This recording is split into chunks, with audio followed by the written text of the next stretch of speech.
Hi everyone. So today we'll be talking about how to configure uh, Firebase for using Google sign-in in a Xamarin application.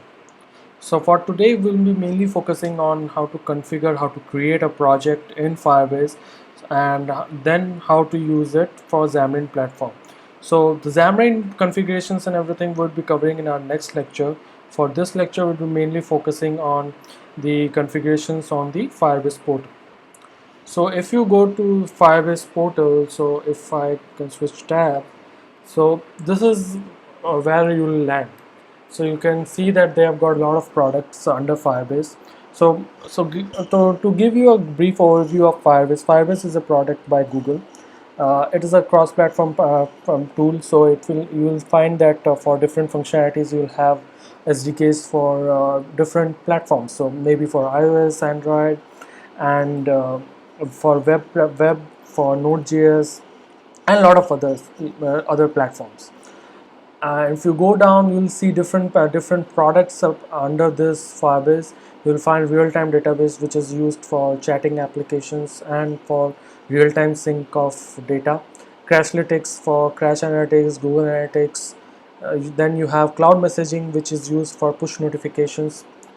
So you'll find a lot of features under this Firebase, and many of them are free. There are a couple of things which are paid, so you need to check the pricing page to determine that which feature you are going to use and how much cost that would take. So for now we'll mainly focus on the authentication part.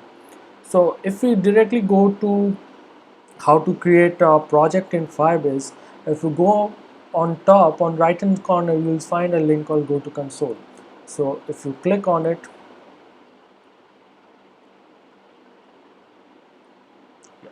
so it will take you up to this portal where you will have links for learn more, documentation, and support. Below that, the key things are like add project and explore a demo project.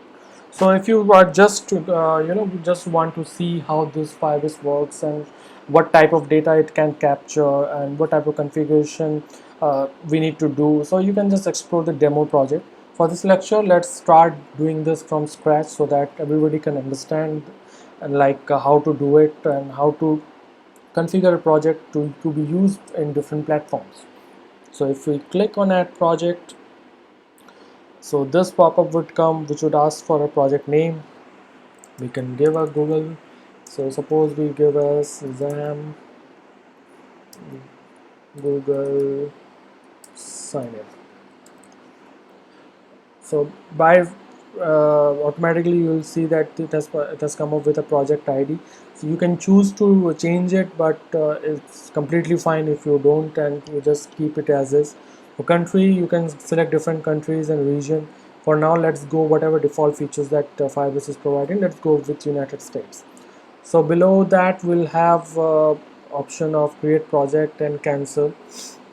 And one more important thing, as I was mentioning, that it has got SDKs for different platforms. So here you can see that it has got for this is for iOS, this is for Android. So if we click on create project, so now this project is being created by Firebase. So as you can see that we just have to input few parameters and that's it. The project would get created by Firebase. We mainly manually we just have to provide the project name, and rest of it was taken care by Firebase itself. So as it says that your project is ready, so if you click on continue, you'll land up on your own console page. So this is the page for your own projects. So whatever you want to configure, whatever features that you want to add to your project, you will be doing this from here. So on the left hand side, you will find a lot of options for authentication, database, all different kinds of products that Firebase provides. If you go below, you'll find notifications, which is, as I said, that is used for push notifications.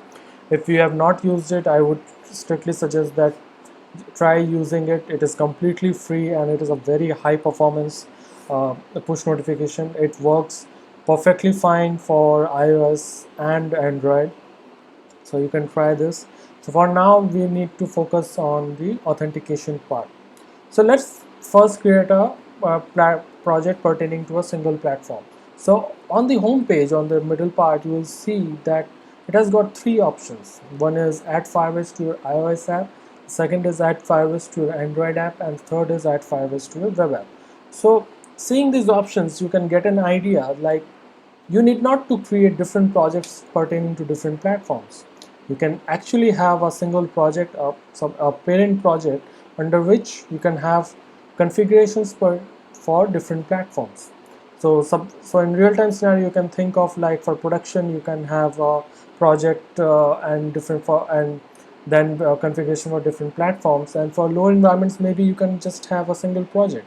So all these things are app specific. So whatever way you want to configure Firebase, you can choose. And this is I think it's a very cool feature that we need not to create different projects for different platforms. So let's try with the Android one first. So if I click on Android app, so it will ask for the Android package name. So this thing is very important. This package name should exactly match with the application package that you are going to use this project in.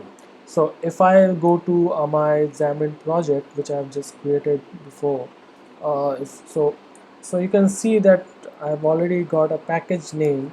So I need to copy paste that over here. Sorry, my fault. So if I copy paste it, yes.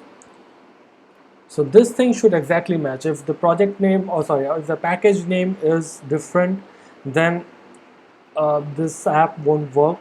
You will not be able to use Google Sign-in into your app, or per se, you cannot use any Firebase function in your app. So you can have the app nickname. So I can give like sign-in Droid, and you also need to provide this SHA1. So this thing is important. Now before this thing is optional for a lot of features, like for push notifications you need not to provide any sign-in certificate. For Google sign-in you have to provide a signing certificate for debug, like the debug signing key. So so you can get the SHA1 key from the key store file, from the default key store file, and you can paste it over here. And after doing that, you can just click on register app. So once you have done this, you'll see there an option called download Google Pro services.json, and also an option like they would suggest that what to do. So this is actually for native Android user, for using Java and Eclipse, where they are showing that how to add this configuration file to your project. For now, I'm not going to do anything because there is some more settings that we need to do in order to enable Google sign-in for your project. So if I click on continue, I'll just close this window. So now I will just go to project settings. So on top you will see a couple of tabs: general, cloud messaging, analytics, account linking, and service account. So if I need to go to the authentication tab. So in authentication you will have tabs called user, sign-in method, templates, and usage.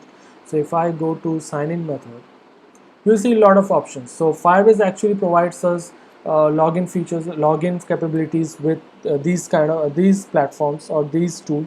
Like we can have Facebook login, we can have Twitter, GitHub, anonymous logins, and Google login. Phone login, I think it is not enabled for all the countries. So before you try to implement this into a project, make sure that you check it, like for which countries Firebase actually provides this feature. So for Google, as we have said that we are going to configure Google sign-in, so let's just edit this thing and enable.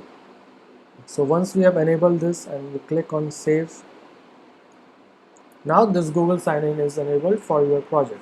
So if I go back to my project settings, so on project settings you will find your app. So we have already created a sign-in Android app for this under this project. So in order to use this project type in your Xamarin application, you need to download the configuration file and directly use that in your project. So Google, this is a very beautiful thing from Firebase, that You need not to do anything manually. You just have to download this JSON file. So if I click on it, so this file would download. This file would download, and once downloaded, you need to add this file to your Xamarin project. So that part, how to configure this JSON in the Xamarin project, I will be covering up in the next lecture. So stay tuned for my next lecture. Have a nice day.